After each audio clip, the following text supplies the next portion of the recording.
Evil tempts me to think that life doesn't mean anything, that life is pointless, must be pointless, can't be made sense of.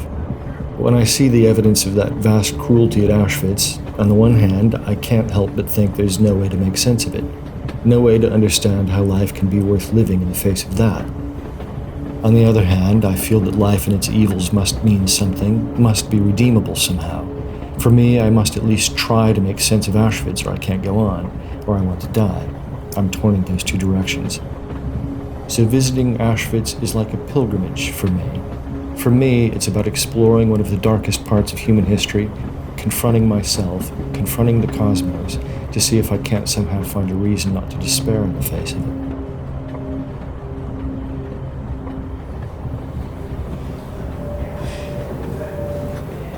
I was sitting at the very first seat in the bus, so I was just staring at the mist in front of us, taking me to the history, taking me to the past. It's interesting, when you move through the countryside in Poland, it's like you're experiencing history all over again. You're leaving, you can see this post-Soviet area, you see these areas that are still very much living in this Soviet type of neighborhoods. They look very much the same, and then you get out into the countryside and it's this beautiful land.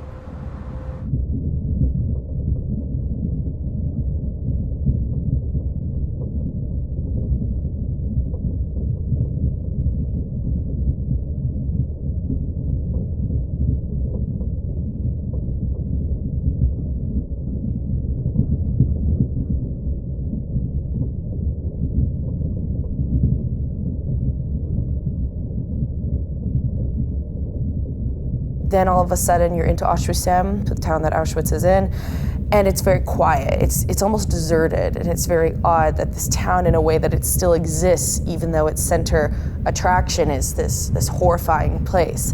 And then you get to Auschwitz and it's just so quiet. And you know in that period it would have been very loud and hectic and scary, but in this place now it's almost like a holy site.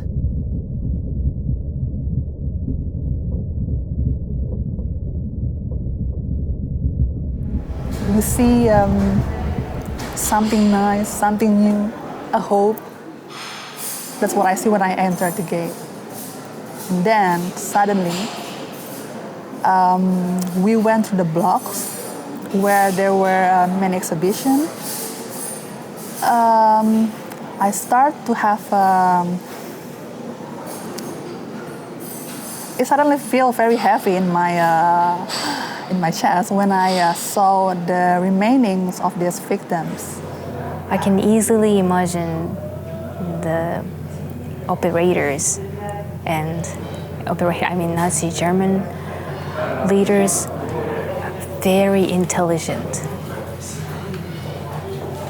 Not crazy, actually. Their ideas is crazy, but they are very intelligent. Everything organized, like industry, right? Real industry. What really hit me when I saw this, the pile of human hairs. It was tremendous. I've never imagined, because, okay, I read the information that, okay, you will see all this remaining, but I've never imagined that it will be widespan. And when the guides said it was almost 7 tons of hairs, I began to feel, this is crazy. Once we visited, we found it. We found it true. But still, I don't want to believe it. But I have to believe it, right? Yeah.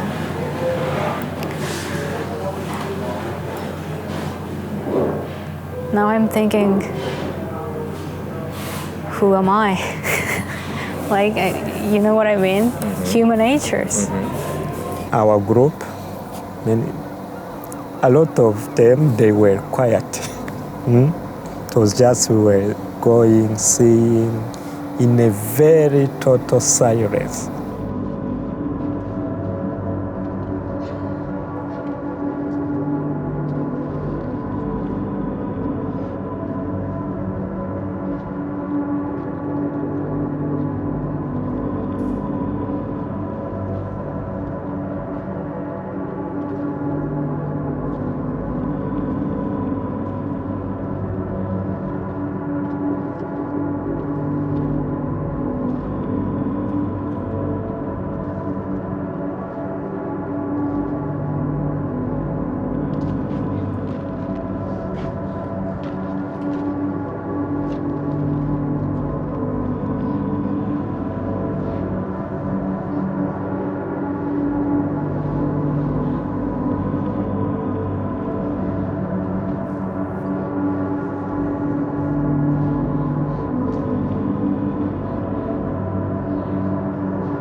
I come from a country where a genocide was committed also 24 years ago.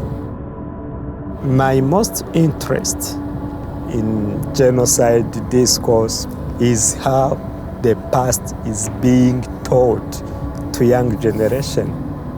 And in Rwanda, I follow closely how the narrative around the genocide is being constructed.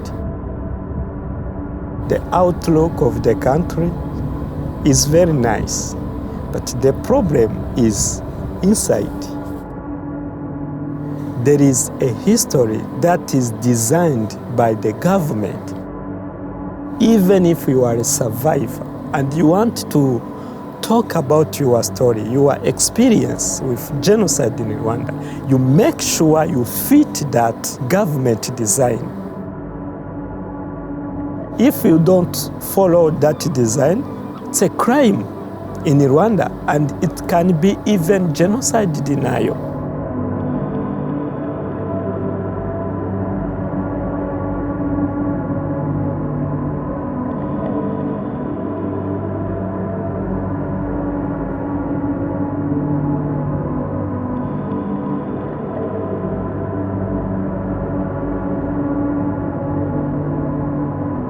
I'm originally from Okayama Prefecture, next to Hiroshima. Usually, the atomic bomb was the last means to stop crazy Japan, crazy Imperial Japan at the time, and that was an effective tool. That's a usual narrative, but actually the target point was public hospital in Hiroshima. It's also a bit strange. Why did they need to do the second one in Nagasaki as well? Probably they say because Japan didn't stop it. But why did they use the different types? Main purpose was experiment, to see the impact of atomic bomb. All of us Japanese people know that was genocide.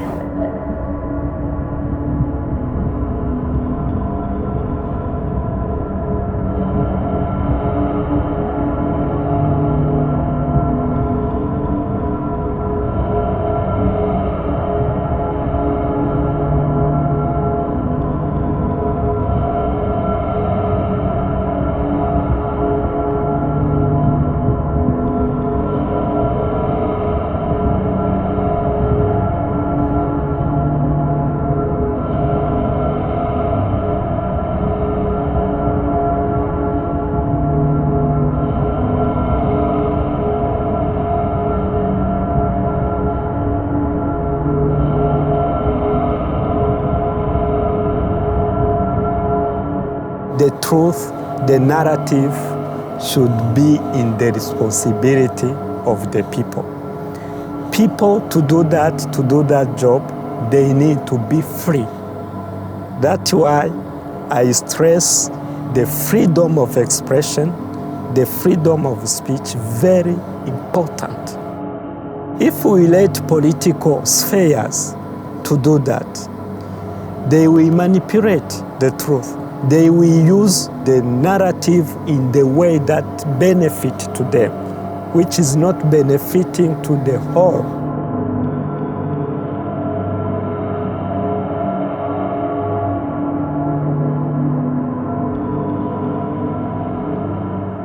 The way a country manages his history, the historical past, will reflect on how the future will be.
I don't want like my friends or my, children generation, younger generation in Japan, I don't want them to very, very aware of warfares in the world, to be honest. I want them to dream just their future, their peaceful future. I'm not sure. I'm not sure. The populist message, and that is the problem we have in the whole world. The entire world has this problem, the populist speech, the populist ways, strategies. And I think in Europe also they are facing this problem. Germany, it's a place that's fantastic, especially now. They have great innovations. But for a long time, they were still this country that was so forward in the world. They were a huge hegemonic force, and they were still capable of it. So what does that say about us now? Could it be Canada? Could it be the United States, England? Who could do this next? So we actually can do something, like this is what I'm going to try. Okay, so you cannot change that, but at least if you have your voice, you could spread out the message that it shouldn't happen again. To prevent this evil, we need the free citizens. Free citizens are those, in the way I can define them, they are those who are not guided by narcissistic interest. They are those really who cares for the humanity. They are those who invest in humanity. They can be free citizens. Human nature as a whole, we haven't realized the real peace. No war. Never again.